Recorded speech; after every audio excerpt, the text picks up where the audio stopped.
Deepawali divine information in Hindi. कहानियां सीख जो जीवन बदल दे। 25 फरवरी 2023। बाय कर्णिका। कहानी सीख जो जीवन बदल दे। एक राजा था जिसका नाम रामधन था। उनके जीवन में सभी सुख थे। राज्य का काम काज भी ऐशो आराम से चल रहे था। राजा के नैतिक गुणों के कारण प्रजा भी बहुत प्रसन्न थी, और जिस राज्य में प्रजा खुश रहती है वहाँ की आर्थिक व्यवस्था भी दुरुस्त होती है। इस प्रकार हर क्षेत्र में राज्य का प्रवाह अच्छा था। सीख जो जीवन बदल दे। इतने सुखों के बाद भी राजा दुखी था, क्योंकि उसकी कोई संतान नहीं थी। यह गम राजा को अंदर ही अंदर सताता रहता था। प्रजा को भी इस बात का बहुत दुख था। वर्षों के बाद राजा की यह मुराद पूरी हुई और उसे एक पुत्र की प्राप्ति हुई। पूरे नगर में कई दिनों तक जश्न मना। नागरिकों को राजमहल में दावत दी गई। राजा की इस खुशी में प्रजा भी झूम रही थी। समय बीतता जा रहा था। राजकुमार का नाम नंदन सिंह रखा गया। पूजा पाठ एवं इंतजार के बाद राजा को संतान प्राप्त हुई थी, इसलिए उसे बड़े लाड़ प्यार से रखा जाता था। लेकिन अति किसी बात की अच्छी नहीं होती। अधिक लाड़ ने नंदन सिंह को बहुत बिगाड़ दिया था। बचपन में तो नंदन की सभी बातें दिल को लुभाती थी, पर बड़े होते होते यही बातें बदतमीजी लगने लगती हैं। नंदन बहुत ज्यादा जिद्दी हो गया था। उसके मन में अहंकार आ गया था। वो चाहता था कि प्रजा सदैव उसकी जय जयकार करे, उसकी प्रशंसा करें। उसकी बात ना सुनने पर वो कोलाहल मचा देता था। बेचारे सैनिकों को तो वो पैर की जुती ही समझता था। आए दिन उसका प्रकोप प्रजा पर उतरने लगा था। वो खुद को भगवान के समान पूजता देखना चाहता था। आयु तो बहुत कम थी, लेकिन अहम कई गुना बढ़ चुका था। नंदन के इस व्यवहार से सभी बहुत दुखी थे। प्रजा आए दिन दरबार में नंदन की शिकायत लेकर आती थी, जिसके कारण राजा का सिर लज्जा से झुक जाता था। यह एक गंभीर विषय बन चुका था। एक दिन राजा ने सभी खास दरबारियों एवं मंत्रियों की सभा बुलवाई और उनसे अपने दिल की बात कही कि वे राजकुमार के इस व्यवहार से अत्यंत दुखी हैं। राजकुमार इस राज्य का भविष्य हैं। अगर उनका व्यवहार यही रहा तो राज्य की खुशहाली चंद दिनों में ही जाती रहेगी। दरबारी राजा को सांत्वना देते हैं और कहते हैं कि आप हिम्मत रखें, वरना प्रजा निस्हार हो जाएगी। मंत्री ने सुझाव दिया कि राजकुमार को एक उचित मार्गदर्शन एवं सामान्य जीवन के अनुभव की जरूरत है। आप उन्हें गुरु राधागुप्त के आश्रम भेज दीजिए। सुना है वहां से जानवर भी इंसान बनकर निकलता है। यह बात राजा को पसंद आई और उसने नंदन को गुरु जी के आश्रम भेजा। अगले दिन राजा अपने पुत्र के साथ गुरु जी के आश्रम पहुंचे। राजा ने गुरु राधागुप्त के साथ अकेले में बात की और नंदन के विषय में सारी बातें कही। गुरु जी ने राजा को आश्वस्त किया कि वे जब अपने पुत्र से मिलेंगे तब उन्हें गर्व महसूस होगा।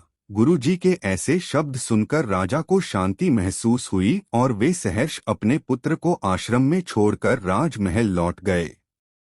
अगले दिन सुबह गुरु के खास चेले द्वारा नंदन को भिक्षा मांगकर खाने को कहा गया, जिसे सुनकर नंदन ने साफ इनकार कर दिया। चेले ने उसे कह दिया कि अगर पेट भरना है तो भिक्षा मांगनी होगी और भिक्षा का समय शाम तक ही है, अन्यथा भूखा रहना पड़ेगा। नंदन ने अपनी अकड़ में चेले की बात नहीं मानी और शाम होते होते उसे भूख लगने लगी, लेकिन उसे खाने को नहीं मिला। दूसरे दिन उसने भिक्षा मांगना शुरू किया।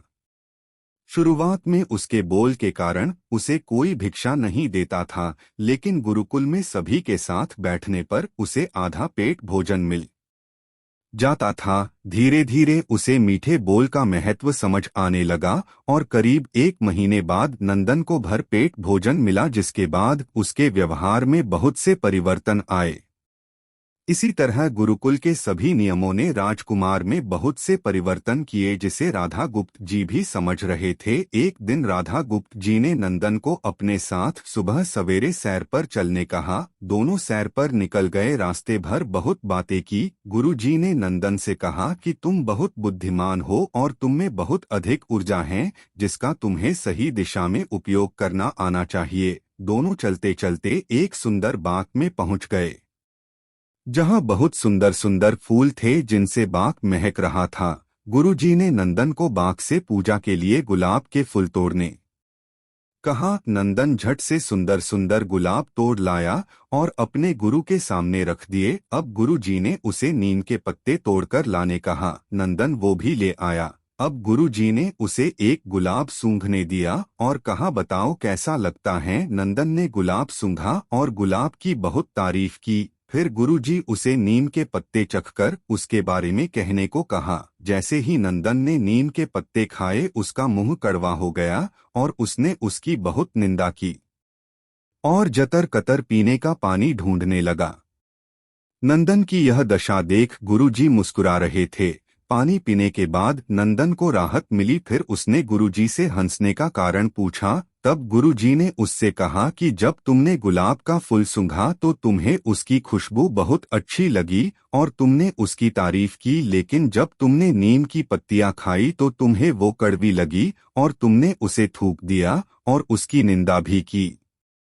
गुरुजी से नंदन को समझाया, जिस प्रकार तुम्हें जो अच्छा लगता है तुम उसकी तारीफ करते हो, उसी प्रकार प्रजा भी जिसमें गुण होते हैं उसकी प्रशंसा करती है। अगर तुम उनके साथ दुर्व्यवहार करोगे और उनसे प्रशंसा की उम्मीद करोगे तो वे यह कभी दिल से नहीं कर पाएंगे। इस प्रकार जहाँ गुण होते हैं वहाँ प्रशंसा होती है। नंदन को सभी बातें विस्तार से समझ आ जाती हैं और वो अपने महल लौट जाता है। नंदन में बहुत परिवर्तन आता है और वो बाद में एक सफल राजा बनता है। कहानी की शिक्षा। गुरु की सीख ने नंदन का जीवन ही बदल दिया। वो एक क्रूर राजकुमार से एक न्यायप्रिय दयालु राजा बन गया। इस कहानी से हमें यही शिक्षा मिलती है कि हम में गुण होंगे तो लोग हमें हमेशा पसंद करेंगे, लेकिन अगर हम अवगुणी हैं तो हमें प्रशंसा कभी नहीं मिल सकती।